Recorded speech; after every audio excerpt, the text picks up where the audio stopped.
2015년 9월 28일 미국 뉴욕 펜실베니아의 시골 마을.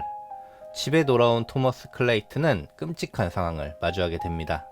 아이들은 두려움에 떨고 있었고 아내 켈리는 주방에서 피를 흘린 채 쓰러져 있는 걸 발견했죠.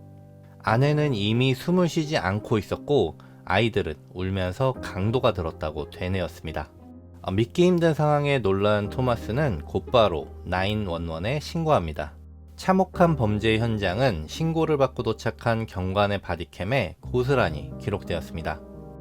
심한 저항이 느껴지듯 집안 곳곳은 둔기에 가격당한 흔적들이 가득했고 바닥은 피로 낭자한 상황.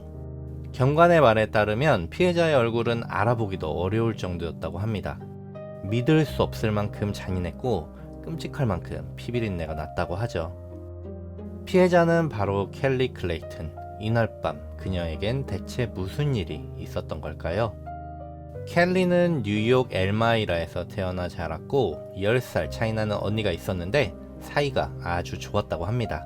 그녀의 언니 브루주아가 기억하는 그녀는 춤추는 것을 좋아했고 모델을 꿈꾸는 예쁘고 사랑스러운 동생이었다고 하죠. 젊은 시절 켈리는 꿈을 쫓아 라스베가스로 떠났고 그곳에서 모델 일을 준비하며 웨이트리스로 일을 했는데 그 일을 아주 좋아했습니다. 그리고 그곳에서 우연찮게 그녀의 고향인 엘마이라 지역 마이너리그 팀에서 활동하던 하키 선수 토마스 클레이튼을 만나게 되죠. 토마스는 귀엽게 생긴 외모와 달리 얼음 위에서 공격적이고 거침없는 플레이로 인기가 많았는데 켈리는 그런 그의 모습에 푹 빠졌다고 합니다. 켈리는 모델의 꿈도 포기한 채 엘마이라로 돌아와 토마스와 결혼하여 가정을 꾸립니다. 둘 사이엔 예쁜 딸과 귀여운 아들도 태어났죠. 그 사이 토마스는 하키 선수 생활을 은퇴한 뒤 특수청소 프랜차이즈 회사를 창업했고 사업은 큰 성공을 거뒀습니다. 드라마 같은 둘의 러브스토리, 그리고 화목하고 부유한 삶, 이 부부는 지역사회에서 꽤나 유명했다고 합니다.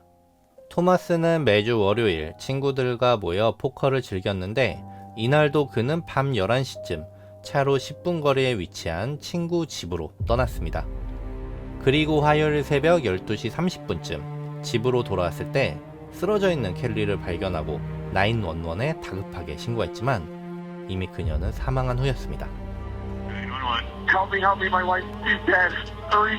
Okay, just stay on the line with me. How long has she been down? I don't know, I just got home. 사건의 유일한 목격자인 어린 딸 찰리의 진술에 의하면 데님 바지에 검은색 긴팔 티셔츠를 입은 마스크를 쓴 남자가 파이프 같은 것으로 엄마를 때리기 시작했고 엄마는 폭행을 당하는 중에도 도망가 찰리 도망가 하고 소리쳤다고 합니다. 또 찰리가 기억하는 가해자의 모습은 아빠와 같았다, 진짜 아빠인 것처럼 보였다 라고 말했는데 어떤 부분이 아빠 같았냐는 질문에 마스크와 바지 때문이라고 했습니다. He was wearing jeans, a black long-sleeve shirt, and a mask. He looked like my dad. How did he look like your dad? The mask and his shoes. 사건 현장은 강도가 들었다고 하기엔 다소 이상한 부분이 있었습니다. 먼저 집에는 어떠한 침입의 흔적도 찾아볼 수 없었고 핏자국은 2층 켈리의 방에서 주방으로만 이어져 있었다는 점, 그리고 도난당한 물건 또한 전혀 없었다고 하죠.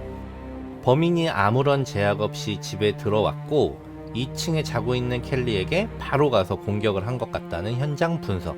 경찰은 정확히 켈리만을 노렸던 범행일 가능성을 두고 집안 사정에 잘 아는 면식범에 의한 살인으로 추측하게 됩니다. 당연하게도 경찰의 의심은 곧바로 토마스에게 향했고 그를 아내살해 혐의로 체포합니다. 토마스는 본인의 혐의를 강력하게 부인합니다. 그는 범행 시각에 친구들과 포커 게임을 하고 있었다고 주장하며 알리바이를 내세웠는데 실제로 친구들이 그가 자리에 있었음을 증언했고 토마스의 알리바이는 성립되는 듯 했습니다. 그 자리에 있던 한 친구가 이 말을 하기 전까진 말이죠. 네, 토마스가 잠깐 써야 할 곳이 있다고 제 폰을 빌려가서 잠시 자리를 비운 것 빼곤 계속 같이 있었는데요. 그리고 그 휴대전화에는 당시의 통화나 문자의 기록은 찾아볼 수 없었습니다. 아니, 본인의 폰을 두고 굳이? 배터리가 없었을 수도 있겠죠. 근데 사용 흔적을 지웠다? 그리고 하필 사망사건이 발생했다? 누가 봐도 조금 석연치 않은 정황. 경찰은 토마스의 휴대전화뿐만 아니라 잠시 빌렸다는 친구의 휴대전화까지 포렌식 조사를 진행하게 됩니다. 그리고 토마스가 당시 친구의 휴대전화로 누군가와 통화했고 그 기록을 삭제했다는 사실을 알게 되죠. 통화 기록의 상대는 토마스의 회사에서 최근 해고된 직원 마이클 비어드. 토마스는 몇 주 전부터 그와 전화나 메시지를 주고받았던 것으로 확인됐는데 이를 수상하게 생각한 경찰은 마이클을 체포하여 조사하게 됩니다. 그리고 토마스가 1만 달러, 한화 약 1,400만 원을 줄 테니 아내를 죽여달라는 청탁을 받았다고 자백합니다. 돈이 너무나 필요했던 그는 어쩔 수 없이 청부를 수락했고 그의 친구 마크 블랜드퍼드를 막만 봐달라고 범행에 끌어들였다고 말이죠. 당시 마이클은 토마스 소유의 부동산에서 세입자로 거주하고 있었는데 직장을 잃게 되면서 극심한 경제적 문제가 생겼고 집에서도 나가야 할 처지였던 겁니다. 하지만 이후 마이클은 어떤 이유에선지 무죄를 주장하며 진술을 번복합니다. 그가 집에 갔을 때는 이미 켈리가 죽은 상태였다며 놀라 도망쳤다고 말입니다. 그러나 이미 공범 마크 블랜드포드가 모든 것을 자백한 상황. 당시 토마스의 범행 지시 전화를 받은 마이클이 나는 꼭 그녀를 죽여야 된다 고 말했다고 하죠. 망을 잘 보라고 말하곤 망치를 챙겨 들었고 미리 건네받은 걸로 보이는 집 열쇠로 문을 열고 집에 들어갔다고 말입니다.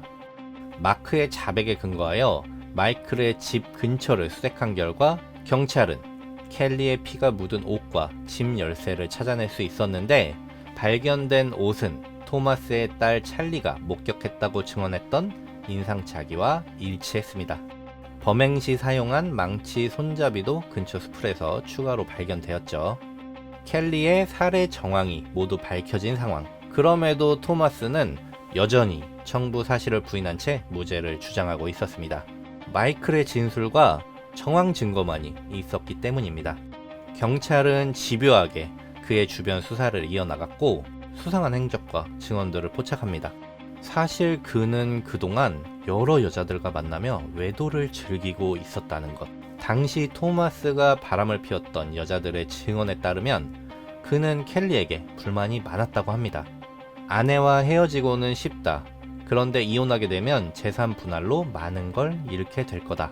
라고 말하며 결코 이혼만은 할 수 없다는 이야기도 하곤 했다고 하죠. 또한 부유하다고 생각됐던 그의 재정 상태도 파탄 지경에 이른 상태였는데 소유의 부동산들은 이미 담보로 잡혀 있었고 신용카드는 한도까지 사용한 상태였습니다. 가볍게 친구들과 포커만 즐긴다는 말과는 달리 도박에 빠져 여기저기 빚을 끌어다 쓴 상황. 사업이 큰 성공을 거둔 토마스는 점차 오만해졌고 그의 삐뚤어진 욕망은 커져만 갔던 겁니다. 켈리도 이러한 사실들을 알게 되었는지 토마스에게 이혼을 요구하며 오래전부터 크게 다퉈왔다는 사실 또한 밝혀집니다. 네, 완벽해 보였던 클레이튼 부부의 관계는 겉으로 보이는 모습과는 많이 달랐던 거죠. 그리고 결정적으로 켈리가 죽기 1년 전 토마스가 그녀 몰래 그녀의 생명보험료를 인상한 사실도 밝혀졌습니다. 자신의 외도를 알게 되어 이혼을 요구하는 아내, 그리고 빚 독촉까지. 토마스는 1년 이상 준비된 치밀한 계획을 세우고 그녀를 죽임으로써 이 두 가지 문제를 해결하려 했던 것으로 보여집니다. 자신의 회사에서 해고되어 경제적으로 취약했던 마이클을 이용해서 말이죠. 결국 법원은 그에게도 살인 혐의를 인정했습니다. 완벽한 청부살인을 꿈꿨던 토마스 클레이튼, 그리고 돈의 양심을 팔아버린 살인자 마이클 비어드. 이들은 2017년 4월 1급 살인죄로 유죄 판결을 받고 가석방 없는 종신형을 선고받았고 토마스는 1급 살인에 대해 항소했으나 기각되었습니다.